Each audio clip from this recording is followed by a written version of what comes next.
The title of our session is the Dakota Genocide Impact, Memory, and Resilience. And now it's my honor to introduce to you two more speakers. I'm happy to introduce Joe Eggers, who is the Interim Director for the Center for the Holocaust and Genocide Studies at the University of Minnesota. His work critically examines settler memory of colonial violence. And again, there's a full description in your package. And also George Dalbo is a PhD candidate in curriculum instruction and social studies education with a graduate minor in human rights at the University of Minnesota. So let's welcome our next speakers. Thank you.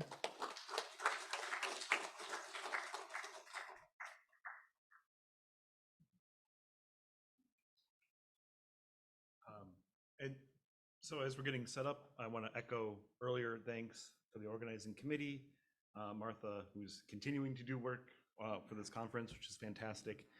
We were talking to Wolf, I think, earlier in one of the breaks.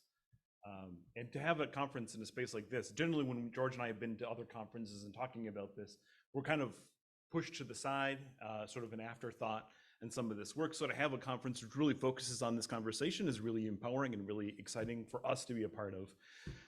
And I wanted to also say thanks to Alexandra Tiger, who is the student that Wolf referenced earlier, for being sort of the inspiration, the University of Minnesota sociology student who's now in Michigan.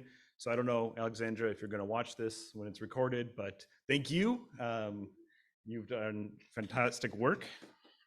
And so the full disclosure too for us is, this is, for me, the first conference presentation I've done in 3 years. I think for a lot of us, we're a little rusty at this. And for George and I, we are generally doing this for teachers. So all of our work, you know, and Suka talked about this idea of the ivory tower, and our goal really is to break that down, to make our research accessible to teachers across the country, and really especially in Minnesota. And so we really take a conversational approach for this. This isn't necessarily like a formal lecture or presentation, much more conversational. And I think the important part when we're making that distinction is that the output of this work is geared towards 6th graders. And we'll talk more about that as we go along. So keep in mind that this is really for an audience that is, hopefully we'll get to our point eventually, but may not necessarily be quite there yet. Yeah, 11 or 12 years old, right?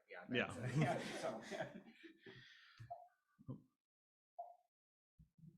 There we go. So we've already talked a little bit about the US Dakota War of 1862.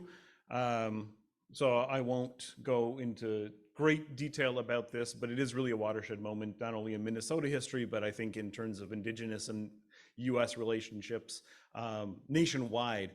Is the importance can't really be understood or understated. Annuity payments were laid to Dakota were left on the brink of starvation.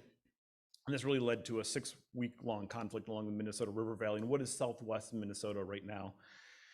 And ultimately led to the hanging of 38 Dakota men in Mankato on the day after, on December 26th. It's still the largest mass execution in American history. And there were 2 other hangings shortly thereafter in 1863. And what we're really focusing our talk on today is this conversation about the 1,600 Dakota women, elderly, and children who were interred along what Dakota would call the Bedote, or Fort Snelling, or Pike Island is what it is today. And another important thing to remember about 1862 is all the treaties between the federal government and the Dakota were abrogated. So they were revoked. Dakota still have no treaties with the federal government. Yeah, and so we have a newspaper clip here. So I'll talk a little bit about previous research that we went into that impacted this current work. And I think it's important, especially as the conversation with the importance of newspapers came up. This all started, the catalyst was for a research project we started way back in 2015 that looked at how Minnesota newspapers frame not only the events of 1862, but then how each of those are then commemorated at 25-year intervals. And so we were really interested in how Minnesota newspapers along the Minnesota River Valley, where that epicenter of the fighting took place, but then also how decision makers and the legislators were framing these conflicts in the Twin Cities. And so we sift through about 500 newspaper articles to look at things like how language was used, how violence was represented, how the Dakota were framed, whose narratives were included, all of these different factors to give us an idea of how media influenced Minnesota's collective memory of violence from 150 years ago. And I think really, and we were talking about this, I think at length too, is that this is really a critique of settler memory in Minnesota, right? We're not really looking at reframing, and we're not going to claim to really represent Indigenous or especially Dakota history or narratives. We're looking at how white Minnesotans, the settlers, frame and remember these conflicts, which I think is a really important distinction. So briefly just go over some of these results. We can see the terminology used to describe Dakota shifts and evolves from some really, really painful derogatory terms to more, to finally by 1987, which was supposedly in Minnesota, the year of reconciliation, and we can talk about that later, to being more inclusive and representing Dakota. There on the bottom, you see some of the language that was used. And remember that 1862 media is really sensational, right? These weren't journalists. These were oftentimes a guy would open a newspaper one night and a couple of weeks later close the newspaper and become a cobbler. I mean, it was really frontier journalism, no standards. And so language in it is especially inflammatory, and especially in the Minnesota River Valley, where this war was taking place nearby. So again, we can see over the course of the 150 years from 1862 to 2012, we see an increased representation of Dakota voices in some of the newspaper articles. And then I think there's a relationship there in terms of articles.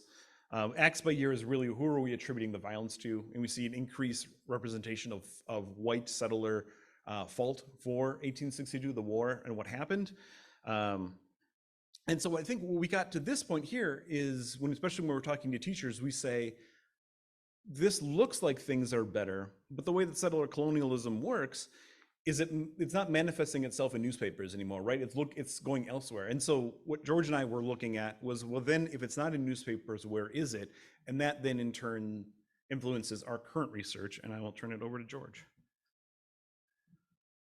Yeah, so we took, just to be clear, we took all of that data from that previous work and turned it into a curriculum for 6th grade students. So again, 11 and 12-year-olds. So how do we take this and make it accessible for teachers, but then ultimately their students? 6th grade is when students in Minnesota traditionally learn about state history. So the social studies course is often called Minnesota Studies. And one of the things that we found when we were piloting, so working with teachers and then piloting the curriculum with students, is that we really found that teachers and students were coming away with this notion that things are better, right? Things were bad in 1862 in terms of representation, and slowly over time they've gotten better, and things are better today, right? And so I think we were really interested in thinking about that conclusion that students and teachers are drawing, and how we might work with them to reframe some of this. And so this current work builds on that, and it looks specifically at the internment of between 16 and 1700 Dakota people through the winter of 1862 and 1863, and how that event or those events is represented at the actual site. And so we'll talk about that in just a moment. And so I guess, the larger research question for us was, how is the internment of roughly 1700 Dakota through the winter represented in the public sphere and collectively in the settler memory of Minnesota? And we are trying to do more with settler colonialism. And certainly in our own work, we take up settler colonial theory, but how do you talk to teachers and who have never encountered this, and especially 11-year-olds, right, about settler colonialism and settler colonial theory? And so trying to do more with that in each iteration of this curriculum, or each kind of addition to the curriculum. A lot of the data that we looked at for this they weren't newspapers, but was looking at museum, exhibits, site signage, website text for the agencies that control the area that is Bdote. And again, we've been talking about this, right? Our outcomes weren't to, produce some sort of academic paper for a journal, but was to create lesson plans for students. We often like to talk to students and teachers about the role of schooling, and I often separate for teachers and students the idea of education and then schooling as an institution. And I love to use this John Gast painting, which I'm sure is familiar to everyone in here. It's familiar to every teacher I've ever talked to, and to most 11-year-olds as well, who see this in their social studies textbooks. And I often ask students, what is the book that Columbia, this figure, is cradling? And students, I think, have an understanding, even at 11 years old or 12 years old, of colonialism, and they, immediately call out the Bible. And I think I love John Gast because it's not actually a Bible; it's a school book, and so I think this is a great hook to help teachers and students think about the role of schooling and, what it is that they're engaged in, and that it really is a colonial project. And I think we like to talk to teachers and students about, the promise of schooling. And I think for us, maybe in this room, we would think more of schooling as a colonial institution. But I think for many teachers who are engaged in this work, and it's interesting, just some of the comments made about gender earlier, to think of the really powerful role of white women as colonizers, using school as a technology. But to push students to think about this as well, right? What is it that they're being asked to engage with? Yeah. So first, we're really looking at the land area around the Bdote, and Sisoka is already given, I think, a pretty good idea of what this is, right? It's the origin place of the Dakota, the Hahatanka, and the Wapka Tonka, a confluence of the Minnesota and Mississippi rivers. And if you've ever been to Minneapolis, this is, as you're coming into the airport, literally across the highway. It's, we think about these places being external from campuses, but the area is central to the Twin Cities. It's about, I think, about 5 miles away from campus. And so this is an area that's very in close proximity to the area, to where we are, and part of a much larger area, not just the confluence of the two rivers, but a larger area south of the cities that encompasses the Bdote. Yeah, and the confluence of the two rivers. Before 1862,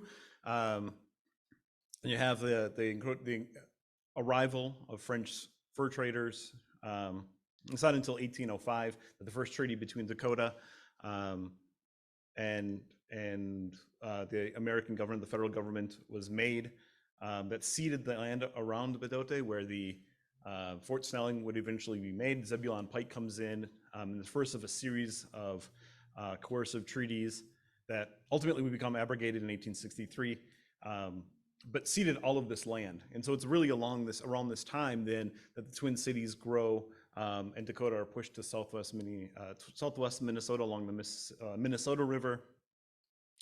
And really between 1850 and 1860, the population around this area increases tenfold. So there's an increased settler encroachment in this area, which really pushes things to a head. And throughout the winter of 1862, 1863 is when we have the internments, the aftermath of the 6-week war, when the women and children and elderly were housed or kept in the concentration camp along the river, and right below. And this is sort of looking down from Fort Snelling. And this is actually the only image of the internment camp that we have.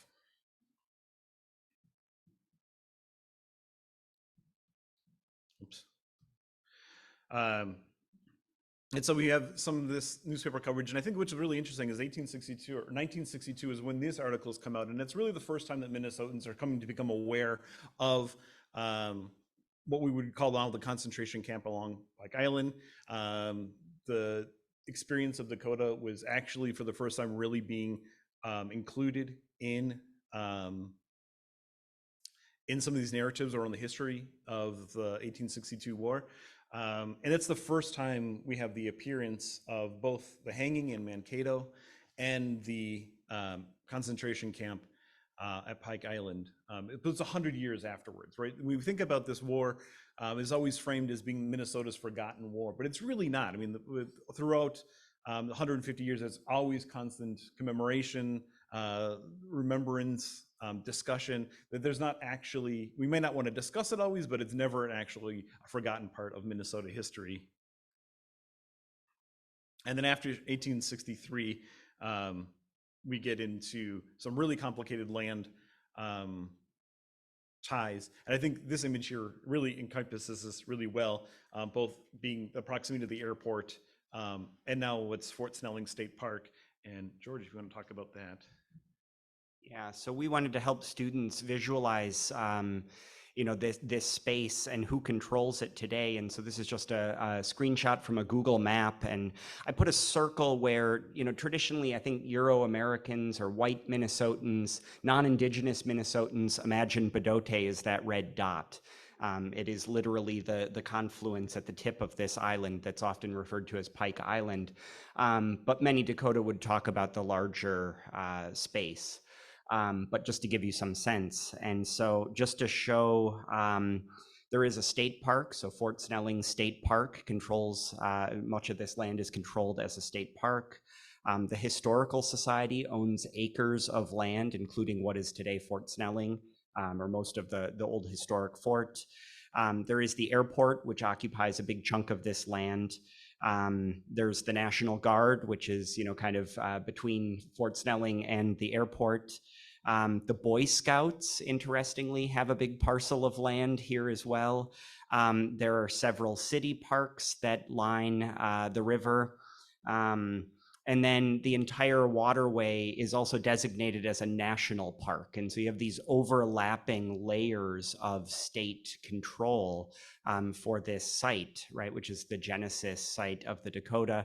It's also in many ways the genesis site for colonizers, for settlers in Minnesota as well. And so to help students really understand that and then also get a sense of what this lesson plan, this curriculum is asking them to explore. Just one thing to add here is that and nowhere on this do Dakota have any ownership over this land. There's some, it wasn't until this year that Dakota actually had access to the state park without having to pay a fee. So that's another layer of legacy there. And so just to highlight, there are very powerful mapping projects that were undertaken by members of the Dakota community. And so we do highlight that in the curriculum, and many teachers do engage with these resources. So one is the Bdote memory map.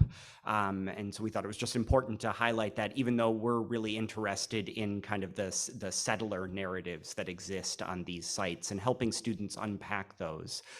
Because I think so often teachers include Dakota narratives when they're teaching about 1862 or Minnesota history, but they don't do a lot of work to unpack the settler narratives.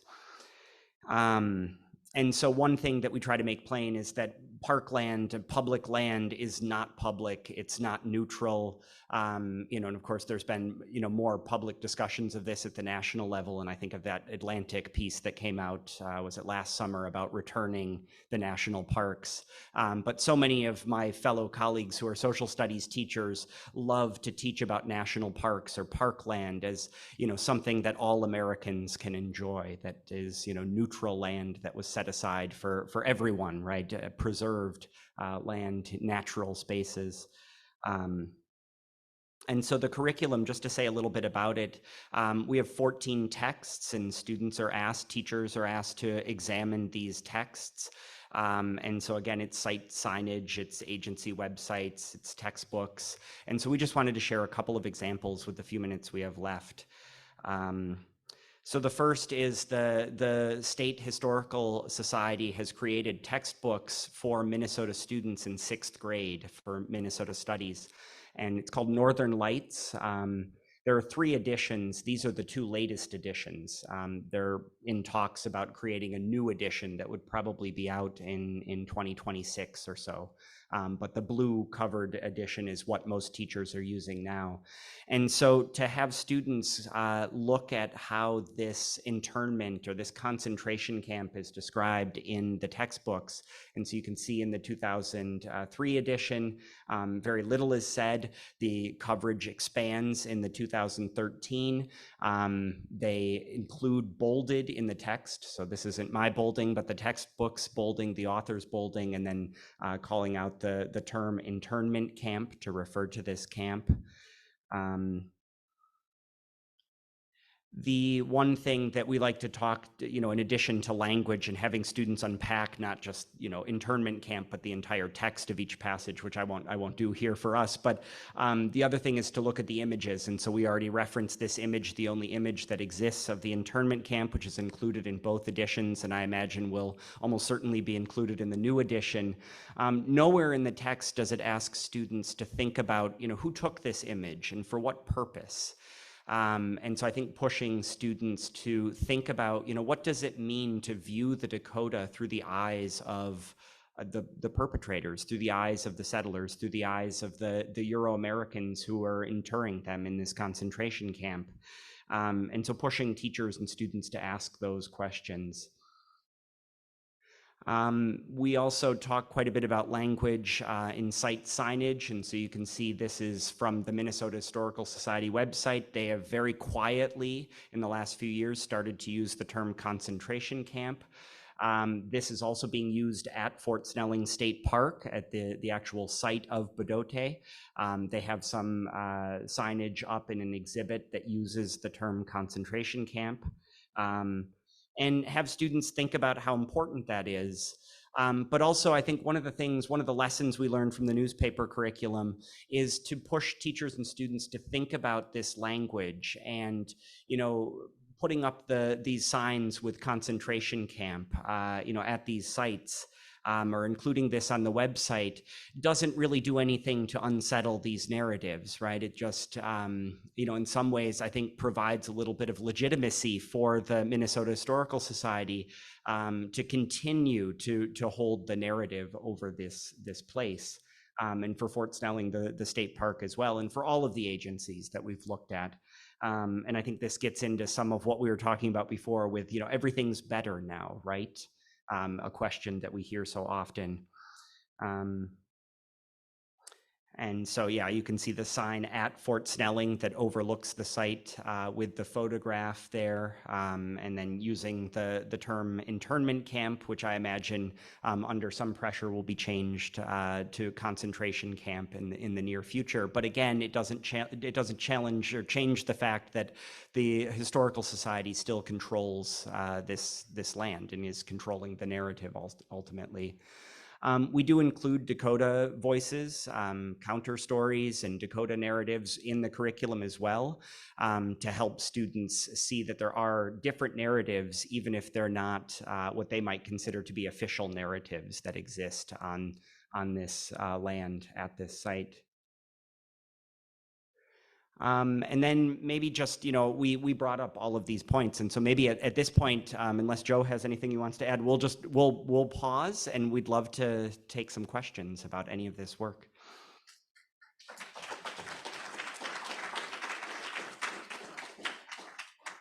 Thanks so much, guys. I was just going to throw out a question and then take it to the audience. So I love that you're talking about the terminology and how the terminology is changing, and yet the problem is still there of a celebratory history. And I also noticed that you were engaging in work where you're looking at visual evidence.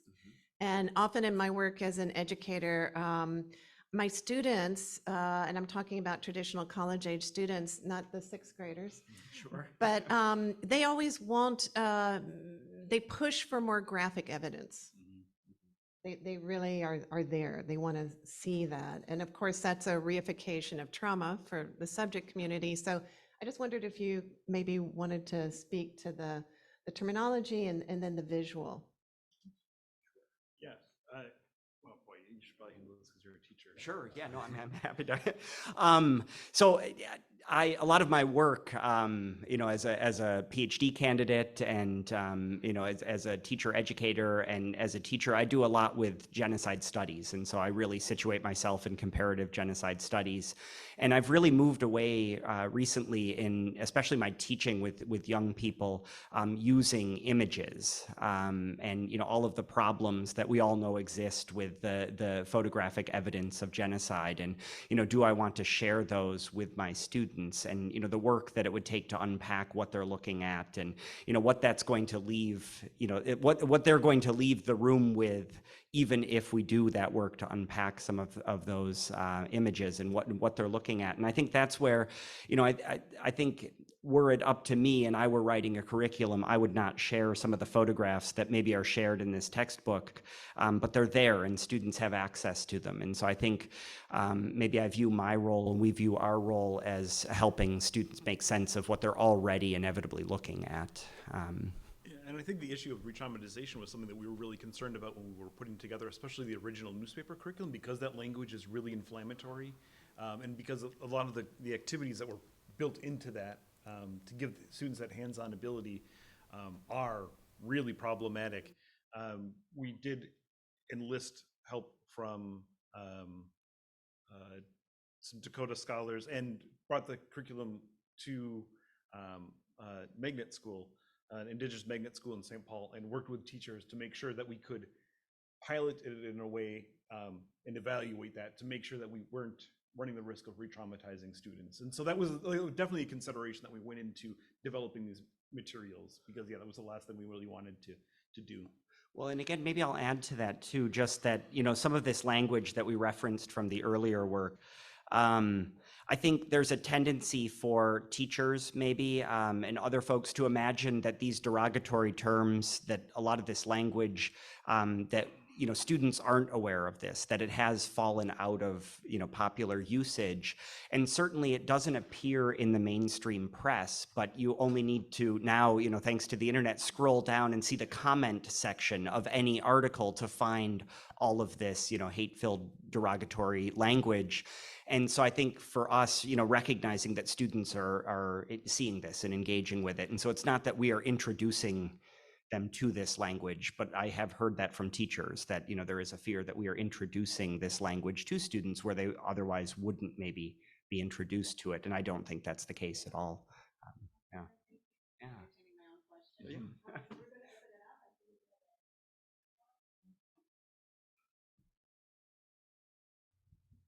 Thank you both. I guess I have this maybe a series of comments that lead to a question, but I will start with line 3 and the impact on Minnesota, but also Lakota, Nakota, Dakota, and Anishinaabe peoples in Chippewa. So I'm curious, within this lesson plan and within within this curricula, within your work, within your own personal pedagogies, what role, especially within such a heavily indigenous state, whether it be, creator-given land or treatied land, the focus here is very much a part of ultimately all of the Oyate that are Dakota. But how much, or do you see a future, I guess, tying in the Anishinaabe and the Ojibwe people, considering ultimately it's a sister nation for these people and shared land at this point? But also, I bring up line 3 with regards to ecocide, and I think the imagery conversation is interesting. My maternal grandmother is from Northern Ireland, and when she came to the US, so much of her life was forget school, I need to work the land, and that's how she came to marry a native. But that also tied into how important imagery really was for her to then understand other things, not being educated in what this world is. And I think for Indigenous learners, we do learn from what we see and what we hear and what lessons we then carry. So I appreciate the not wanting to re-traumatize Indigenous people, but to a certain extent, I do want to traumatize some of the white learners because they haven't experienced that trauma, seen it, and it's been forgotten a part of their blood memory, although it's a part of ours. So yeah, that's my point. Yeah.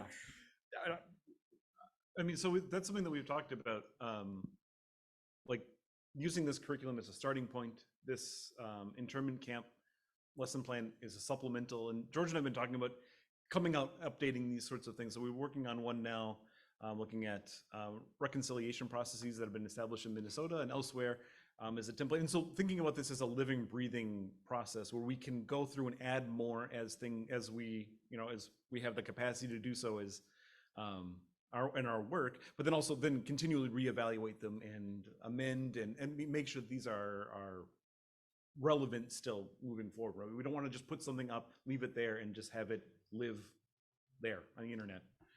Yeah, I think our work, it's trying to respond to what we imagine teachers and students need that isn't in the the traditional formal curricula that exist out there, but that also isn't being covered by our Dakota colleagues who are creating amazing resources that many teachers should and many teachers are taking up across the state.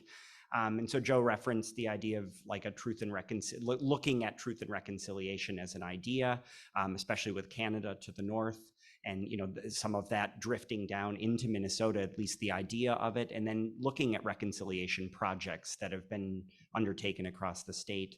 Another thing that we've been really interested in is treaty education. So we have done some work with Manitoba and colleagues in Winnipeg and thinking about some of the narratives that exist there around treaty education that just don't, at least in Minnesota or Wisconsin, where most of our work is, and thinking about what treaty education might look like in the upper Midwest for largely non-Indigenous students, but perhaps Indigenous students as well. And then, yeah, the comment about imagery, I agree with you.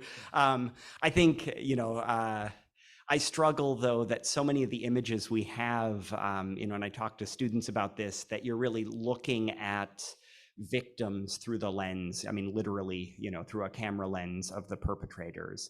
And I wonder, certainly I have taught non-Indigenous students who are traumatized, or at least express some sense of shock and looking at these images. I do wonder what it means to look at an image through the lens of a perpetrator. And so but perhaps that's work that I still need to do to kind of think through some of that and what that means for our work and for my work.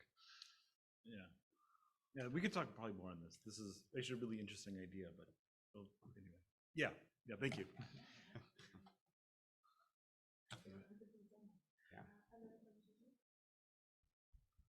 I have a very simple question, and perhaps it's just my ignorance. Clearly, the map that you showed is a very powerful pedagogical tool.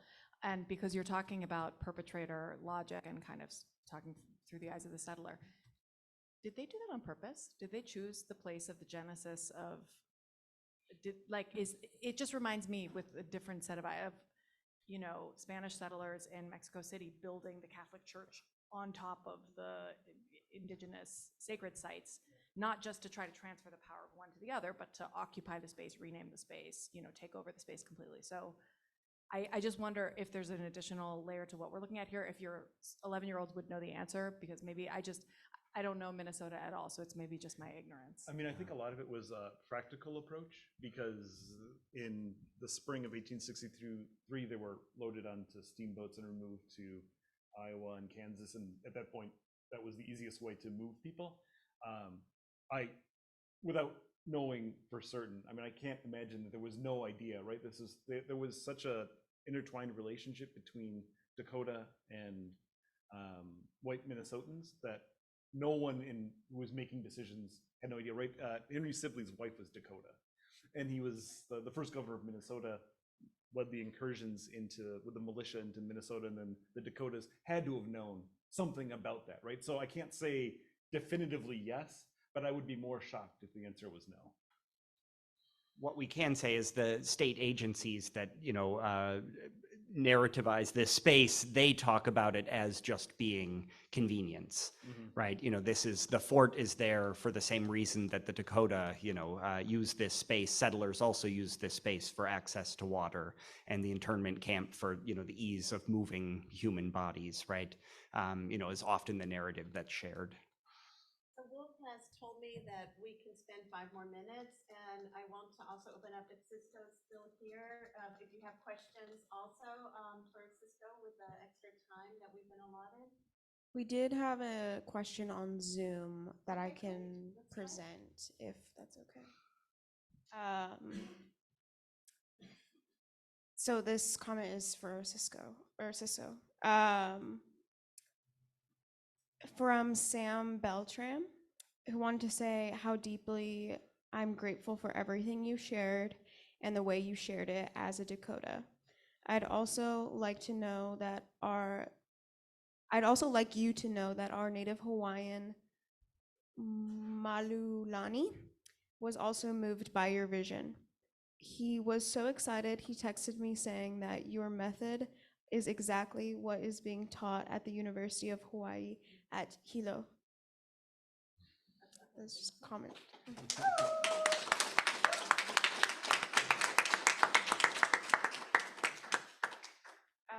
And then an additional question asked from Michael. Also saying University of Hawaii Hilo. And then will you please speak about the importance of South Dakota's receiving legal recognition for their 3 dialects of Sioux? Do you want to carry the microphone over?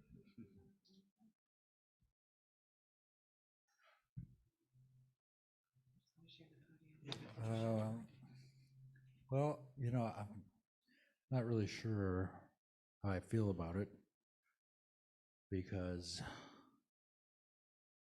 whether they recognize it or not, it's still here.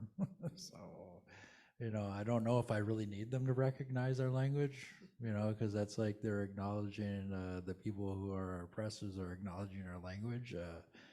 We acknowledge our language first and foremost, and we are learning it and we're bringing it back. And so, that's all the recognition I need. But, I guess, having them recognize it as official language of state, I guess that doesn't really hurt. So it's not a negative thing. I guess I just feel like, first and foremost, our recognition of our own language ourselves is the most important. So it is Dakota is an official language of the state of Minnesota too. So as long as an Ojibwe, I did want to make a couple of comments on some of the things like that map. Actually, the one thing I did notice is the red dot that should be further west because they actually re-diverted the river. So that's not the original site of the rivers conjoining, but why this spot? Our elders have said that because it's a place of power. There's a lot of energy at this site, and that's why they were drawn to this spot for this location. I know historically they said, well, it would make a great military outpost because it overlooks the rivers you can see very far. But I think, a lot of places that they decided to build their forts was a spot of like energy and power. So I wanted to comment on that. And I did also want to say about this, the Anishinaabe Ojibwe people, I'm willing to work with them, but they're also, according to our people, they're not historically from Minnesota, so in a way, we welcome them too, but in a way too, they have to acknowledge that they're not from there. And they have said that too, but I think, just like there's Indigenous peoples here, and I forgot how to say the name, but, just acknowledging like this is whose land we're on, you know, and I think the Anishinaabe, sometimes they forget that. So, you know, we have to constantly remind them, but, you know, I think we have to help each other. So working with them is important. Thank you so much. I've been told we can take one more question, and I saw, Jeffrey, you had your hand up earlier. Did you don't want to? No. Okay. Wolf, anything? Mary, anything that you want to say now? Do you want to come on up and take the podium, and maybe we could thank our speakers for this session? Thank you.